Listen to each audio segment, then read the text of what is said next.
একটা শহরে কালু নামের একটা লোক নিজের স্ত্রী মালার সাথে থাকত। সে একটা চাট পাকোড়ার দোকানে কাজ করত, কিন্তু একদিন সেই দোকানের মালিক মারা যায় আর তারপর দোকানটা বন্ধ হয়ে যায়। কালু অনেক দুঃখিত হয় যে হঠাৎ তার সাথে এটা কি হলো। সে বাড়ি ফিরে নিজের স্ত্রী মালাকে সব কথা জানায়। ওগো, এটা তো খুব খারাপ খবর, এবার আমরা কি করব? আমি কোনো একটা কাজ খুঁজছি, তুমি চিন্তা করো না। পরের দিন কালু কাজের খোঁজে বেরিয়ে পড়ে। সে অনেকগুলো দোকানে গিয়ে কাজ চায়, কিন্তু তাকে কেউ কাজ দেয় না। সে হতাশ হয়ে বাড়ি ফিরে আসে। কি হলো গো, কোনো কাজ পেলে? কোথায় আর পেলাম, এখন তো আমার মাথাটা খারাপ হয়ে যাচ্ছে। আমি তো বুঝতেই পারছি না কি যে করব। একটা কাজ করো, ফুচকা বিক্রি করা শুরু করো। তুমি তো ওটা বানাতেও জানো, আর তাতে বেশি খরচও আসবে না। হ্যাঁ মালা, তুমি এটা ঠিকই বললে। একবার এই কাজটাও করে দেখেই নি আমি, কে জানে যদি ভালো হয়। ব্যাস আর কি। পরের দিনই কালু আর মালা সকালে উঠে ফুচকা বানাতে শুরু করে। ফুচকা বানিয়ে এসে একটা ঝুড়িতে ভরে দেয়। তারপর মালা টক জল বানায়। এই নাও গো, সব তৈরি হয়ে গেছে, এবার তুমি গিয়ে বিক্রি করো এগুলো। হ্যাঁ ঠিক আছে, আমি এখন চলি। কালু সবকিছু ঠেলায় নিয়ে ফুচকা বিক্রি করতে বেরিয়ে পড়ে। সে গ্রামে সবাইকে ডাক দিয়ে ফুচকা বিক্রি করতে শুরু করে। আরে ফুচকা খেয়ে নাও, ফুচকা ফুচকা খেয়ে নাও সবাই, ফুচকা। ফুচকাওয়ালার আওয়াজ শুনে কয়েক বাচ্চাগুলো ঘর থেকে বেরিয়ে ওখানে চলে আসে। কাকু কাকু, আমাদেরও ফুচকা খাইয়ে দাও না। হ্যাঁ বাবা, নিশ্চয়ই, এক্ষুনি খাওয়াচ্ছি। কালু সব বাচ্চাগুলোকে ফুচকা খাওয়ায়। ফুচকা খেয়ে তারা সবাই আনন্দিত হয়। আরে বাহ কাকু, তুমি তো একদম সুস্বাদু ফুচকা বানিয়ে খাওয়াও। আমি এরকম ফুচকা আর কোনো দিনও খাইনি। আরে বাবা, এটা শুনে আমার খুব ভালো লাগলো। চলো, এখন আমার আর চিন্তা করার দরকার নেই যে আমার কাজটা কিভাবে চলবে। কালু সারাদিন ফুচকা বিক্রি করে, আর সন্ধে অবধি তার সব ফুচকা বিক্রি হয়ে যায়। সে অনেক খুশি হয় আর নিজের কামাই নিয়ে বাড়ি ফিরে চলে আসে। আরে ও মালা, শিগগিরই এসো।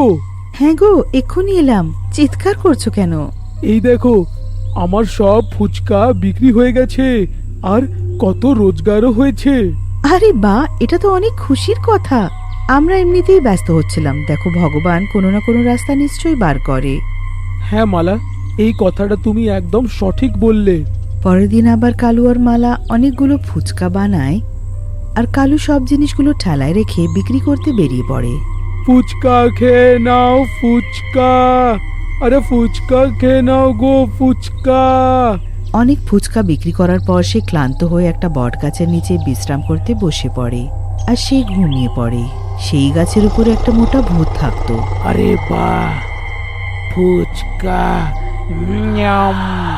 আমার এটা দেখে জিভে জল এসে গেল। যখন আমি বেঁচে ছিলাম কত কত ফুচকা খেয়ে নিতাম। আহা, এই লোকটা তো ঘুমিয়ে পড়েছে। চলো গিয়ে এর ফুচকাগুলো খেয়ে নেওয়া যাক, কি বলো? সেই মোটা ভূতটা নিচে নামে, আর কালু ঘুমানোর সুযোগ নিয়ে সে এক এক করে সব ফুচকা শেষ করে দেয়। একের পর এক সে অনেকগুলো ফুচকা খেয়ে নেয়। ফুচকাগুলো এত সুস্বাদু ছিল যে সে খেতেই থাকে। বাহ বাহ, মজা এসে গেল। এত সুস্বাদু ফুচকা খেয়ে এখন আমার পেট ভরে গেছে। যাই গিয়ে গাছের উপরে আবার চড়ে বসেই যাই, আবার কাল খাবো। ভূত আবার গাছে উঠে পড়ে। কিছুক্ষণ পর কালু উঠে দেখে যে তার ঠেলার সব ফুচকাগুলো গায়েব হয়ে গেছে। সে অবাক হয়ে যায় যে তার সব ফুচকাগুলো কোথায় গেল। বুঝতেই তো পারছি না, এই সব ফুচকাগুলো কোথায় চলে গেল। এখনই তো ঝুড়ি ভর্তি ফুচকা রাখা ছিল। কালু অনেক চিন্তিত হয়ে বাড়ি ফিরে যায়, কিন্তু মালাকে কিছু বলে না যাতে সে চিন্তিত না হয়। আরে কি হলো, আজকে তুমি তাড়াতাড়ি এলে? হ্যাঁ, ওই শিগগিরই সব ফুচকাগুলো বিক্রি হয়ে গেল না, তাই জন্যে। আরে বা, এটা তো খুব ভালো কথা। এইভাবে যদি রোজ কামাই হয় তো কত ভালো হবে। হ্যাঁ, ঠিকই বলছো তুমি। আচ্ছা চলো, তুমি মুখ হাত ধুয়ে নাও, আমি খাবার দিয়ে দিই। পরের দিন কালু আবার ফুচকা নিয়ে বিক্রি করতে বেরিয়ে পড়ে। দুপুর অবধি ফুচকা বিক্রি করার পর সে আবার রোদের কারণে ক্লান্ত হয়ে সেই বটগাছের নিচে বিশ্রাম করতে বসে পড়ে আর আবার সে ঘুমিয়ে পড়ে। যেই সে আবার ঘুমায়, সেই মোটা ভূতটা গাছ থেকে নেমে আবার তার ফুচকাগুলো খেয়ে নেয়। কালু যখন ওঠে তো আবার সে চিন্তিত হয়ে যায়। অনেকদিন ধরে এটাই চলে। কালু বুঝতেই পারছিল না যে তার ফুচকা কোথায় আর কিভাবে গায়েব হচ্ছে। অতএব এইবার সে বাড়ি গিয়ে মালাকে সব কথা বলে দেয়। এতদিন তুমি এই কথাটা লুকিয়ে রাখলে কেন? আর তুমি কাজের সময় ঘুমাও কেন? আরে দুপুরবেলা তেমন কোনো কাজ থাকে না, তাই একটু আমি ঘুমিয়ে পড়ি। তো এখন আমার ঘুম পেয়ে যায় তো কি করব? এইভাবে ঘুমোতে থাকলে চোরের খোঁজ পাবে না। একটা কাজ করি, কালকে আমি লুকিয়ে দেখবো যে কে আছে যে আমাদের ফুচকা খেয়ে নিচ্ছে। তুমি শুধু রোজকারের মতো গাছের তলায় গিয়ে ঘুমিয়ে পড়বে, ঠিক আছে?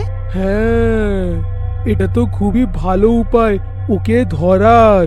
ব্যাস আর কি। পরের দিন কালু আর মালা নিজের সব ব্যবস্থা করে নেয় চোরকে ধরার জন্য, যে তাদের ফুচকা খাচ্ছিল। কালু রোজকারের মতো নিজের ফুচকার ঠেলাটা সেই বটগাছের নিচে লাগিয়ে ঘুমানোর ভান করে, আর মালা দূরে দাঁড়িয়ে সেই চোরের আসার অপেক্ষা করে। যেই মোটা ভূতটা কালুকে ঘুমাতে দেখে সে অনেক খুশি হয়ে যায়। আরে এসে গেল রে সেই ফুচকাওয়ালা। আমি কখন থেকে এর অপেক্ষায় বসেছিলাম। এখন আমি পেট ভরে ফুচকা খেয়েই নেব।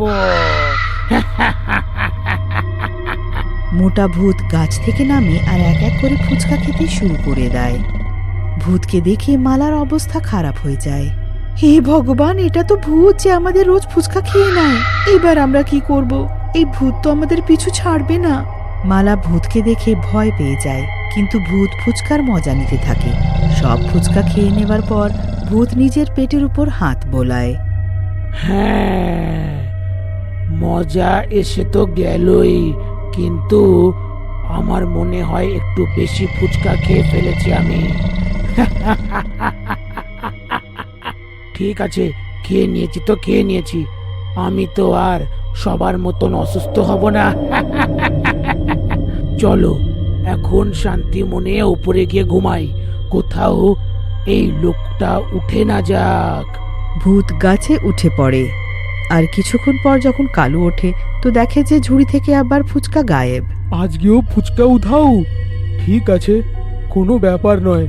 মালা তো ওই চোরকে দেখে নিয়েই থাকবে। এখন আমি মালাকে জিজ্ঞাসা করি ওই চোরটা আসলে কে, তারপর দুজন মিলেই ওকে শিক্ষা দেব। কালু বাড়ি পৌঁছয় আর মালা তার অপেক্ষা করতে থাকে। সে বাড়ি পৌঁছে মালার অবস্থা দেখে অনেক চিন্তিত হয়ে যায়।